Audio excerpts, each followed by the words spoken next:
You're listening to The Builder's Mindset with Mike DiGiovanni, presented by Amazing Mindsets. Welcome back to The Builder's Mindset, episode 70. This one, I think you're going to be coming back to time and time again throughout the course of this year. So everybody's forecasting 26 to be another flat year compared to 25. 25 numbers aren't fully in yet. We're going to see if our predictions from 25 to 24 were correct. We figured plus or minus 5% in terms of starts and closings. And this year, I think if you ask most people, they would say flat to down 5%. We're not ready to call that just yet. I want to see how January, February, March start. Let's see how the sales after Super Bowl weekend ring true. But we're going to talk about how to recost a slowing community without killing your product. So you got a community you're looking at, and one of two things are happening. Either your sales are slowing and you're feeling like you can't maintain sales pace without lowering your sell price, or you're already lowering your sell price just to keep things moving along. We're going to look at how we focus on reviewing by cost code, and focus on finding low-hanging fruit. What about your scopes and specs? Let's go attack those. Stop being over-specified. Stop being over-scoped. Let's dial this in and get to it, okay?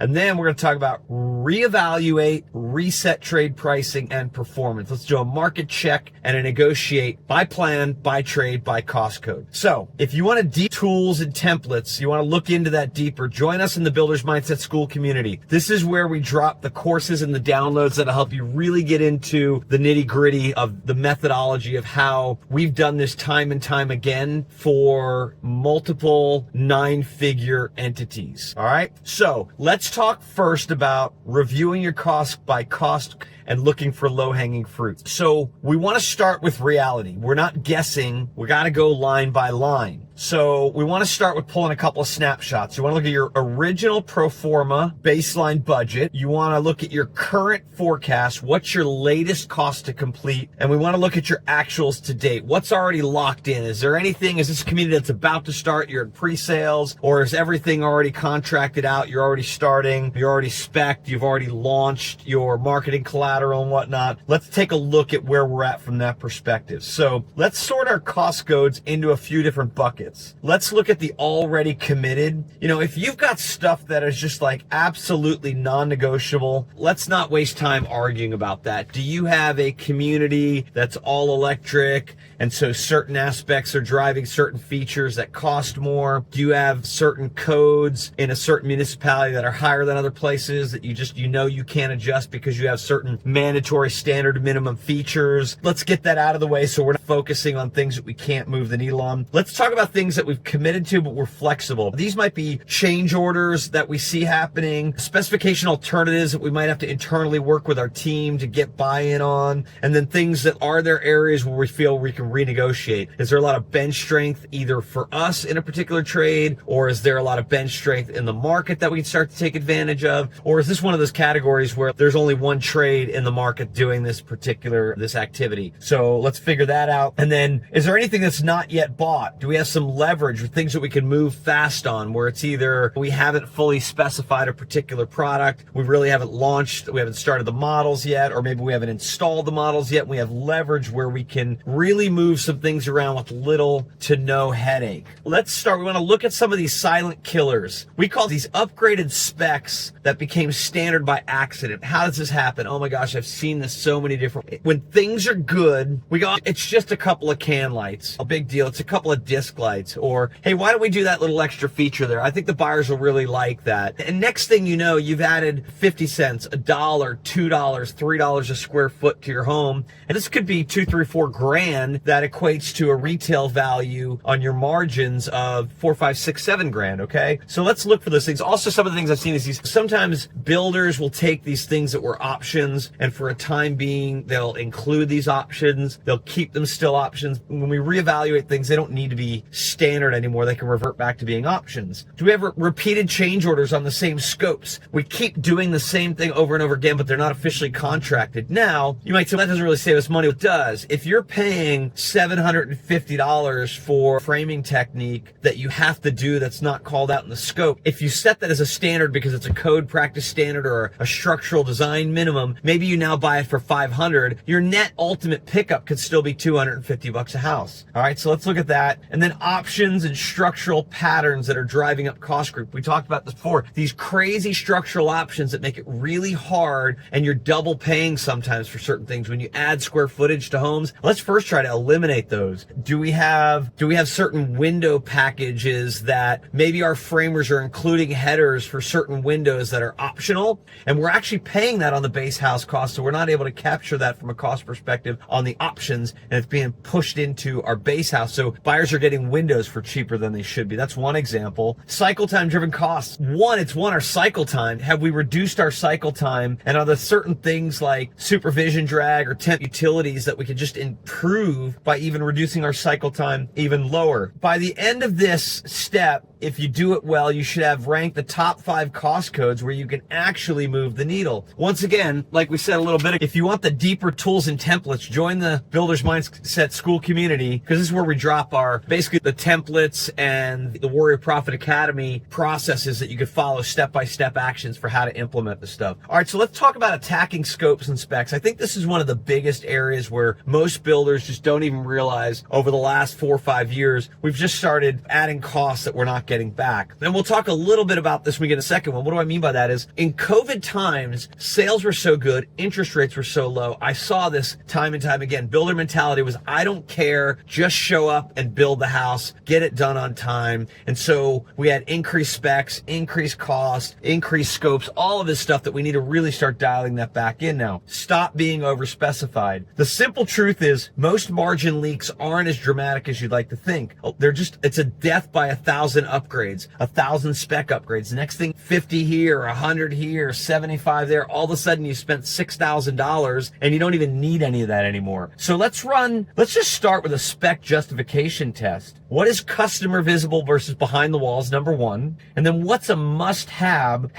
versus a nice-to-have? Like, this is a nice-to-have, but we don't have to have it anymore. Buyers are starting to retool their thinking in terms of what they actually have to have. Remember, think about a normal market, not a great market, not a horrible market. Try to think about in a more normal market. Align your product strategy. Tie back to the theme of some of our recent episodes. If sales are slow, tighten the offer. Simplify, sharpen, and reduce your complexity. Look back to what was planned in the pro forma from a product perspective and a spec perspective. Were you disciplined? Did you stay true to that? Or did spec creep happen? Because here's what happens a lot of times in a down market. Oh, we've got to add more because we got to have a better, more compelling offer than the competitor. Then you look at the competitor and they've gone the other direction, and now you're 2 steps above them. Don't value engineer the soul out of the home, but protect what drives the demand. And remember, price is the ultimate driver of sales pace at this point in time. Practical examples, what to examine. Let's look at the quick hit list. Evaluations of materials, mixes that add cost out adding absorption. Start looking at some of those nice to haves, like to haves, things that really just aren't moving the needle. Do you have 8 can lights in a kitchen that could stand to have? There's $100 right there, easy. Do you have a 2-way switch in a short hallway that could really get away with 1? There's another $50 or $75 depending upon your market. Do you have excessive structural options that trades are priced defensively, meaning they're putting a little bit more in the base house because they have a feeling that it's going to get added, it'll get added late, they better put that header in for that window or that bigger door? Are they doing these things that are adding to your base house cost because your operations and your discipline to executing that option program, they know it historically, you don't do well at that, and it's going to cost them, so they're going to charge it to you up front. Finish levels that have drifted above the pro forma comp set or the competition. This is the biggest one. I see builders do this all the time. Adding stuff to have a more compelling product, then the market moves the other way, and now they're 2 steps ahead of everybody. So instead of being $1 above the market, they're $2 cost above the market,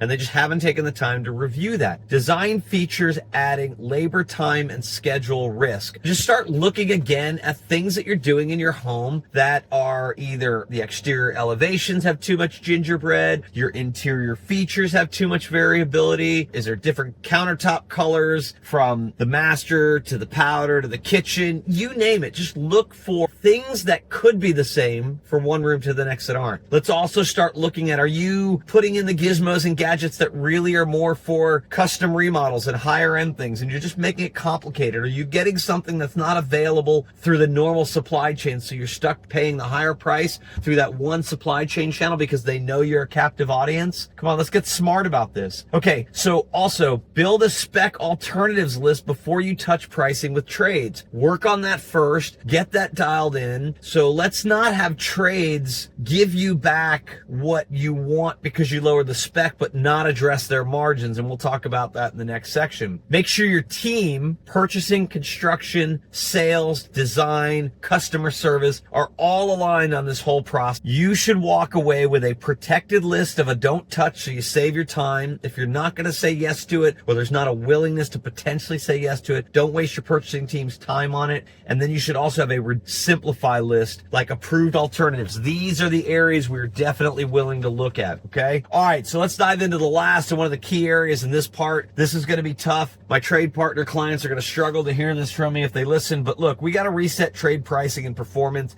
and we got to push back on them. I don't think this needs to be about, hey, trade partner, squeeze your margin. This needs to be a full-on market check and have a good professional negotiating plan, all right, where you're telling these trade partners, look, I've compared this plan to a similar plan, similar features, similar conditions in another municipality with another trade partner, and you're off by 3, 4, 5, 6, 7, 8, 9, 10%. The market is this. I'm building this exact product in 3 communities. This is the outlier. Something is wrong here. We've got to push back maybe on your labor because we're hearing that labor prices have reduced in this area. So we've got to work this out. We got to call it out. If you don't know the market, you can't negotiate the market. So you need to go cost code by cost code and look at, do you have the data internally already? And if you don't, are you sole sourcing? Is it time to bid out? Validate if you're paying above market. Compare your recent bids to nearby communities and current volume assumptions. Check if your specs change and trades are pricing the risk. Then tighten your bidder list and bid setup, even for an existing community. Are you bidding apples to apples? Do you have enough coverage to create real pressure? Are scopes clean, clear, and buildable? Now we can negotiate the full equation, not just the price. Cost plus schedule reliability, quality, warranty, and capacity. I want you to really know, if you don't have any competition in a trade category, is it because you've chosen not to have any and you've sole sourced with one person and that's worked for you for a few years, but maybe now it's not? Go check the market out. Are you using only one trade partner in one of your top 10 price categories, cost categories? Time to bid it out. Let's see what the market bears. That's what we need to do. Tell you what, if you're not building homes because you're not selling homes, your trades who you're loyal to are not going to be building homes either. So this isn't in their best interest. I know it's hard to hear, but sometimes when you check the market and you go back to that sole source trade partner, when you were doing 400 homes a year and now maybe you're doing 100, if you go back to them and say, look, this is the market, you give them an opportunity to get correct. Maybe they get correct, maybe they don't, but it doesn't do anybody any good if you can't get your volume to where it could be because your cost structure is out of whack because you and your trade partners don't know the market. We want to look for relief valves. Remove uncertainty. Do you have clean plans? Do you have clean scopes so you have fewer surprises, so you can really dial in your pricing so that your trade partners, your customers, and your sales team and your construction team, they are very clear on what they're building and what's going into that building. We got to have trade partner accountability, performance expectation tied to the opportunities. Let them know what the market is. If you find out it's different than where they're at, give them a chance to get correct and give them an opportunity to come to you with ideas and ways that they can save money for you. Have a structured rebid strategy. We're going to rebid this many scopes. Here's the timeline, and here's how the decisions and awards will be made. You should end up with a trade plan. Keep, rebid, renegotiate. Buy scope with a timeline to execute. Lay it out and don't change it, okay? Look, we want to recap the playbook here real quick. Cost code review, scope and spec reset, and trade pricing and performance strategy analysis. You can't control rates. You can control production, execution, and your spec level. Re-anchor your mindset to, here's my challenge. Pick one struggling community. The worst probably would be the best. That's the have the lowest hanging fruit. Run this process this week. Just the analysis. Don't wait for Q1. Get after it now. Listen, if you want the checklist and deeper training, join us in the Builder's Mindset School community. Courses and templates are live there now. It's available. We're doing a founding members get in at no charge for now. Get in before I think about the end of the first quarter, maybe even a little sooner. It's going to cost a little bit to get in there. Not a lot. You'll have two options. You'll have a monthly option, and then you'll also have a one-time fee option where you can get in and get access to all the information to help you step by step go through this process, get your cost at least market correct. Listen, if you're already market correct and things are slow, at least, but my gut tells me that most of you out there, you privates and you smaller private production home builders, that you've got $1 to $5 a square foot on the table, that if you do this strategically with a plan and go after it, you will have actionable margin building, starts improving metrics that improve your bottom line within 3 months. Thanks for joining us again on the Builder's Mindset. Hope you're doing great. Hope you have an amazing day. Talk to you soon. You're listening to the Builder's Mindset with Mike DiGiovanni, presented by Amazing Mindsets.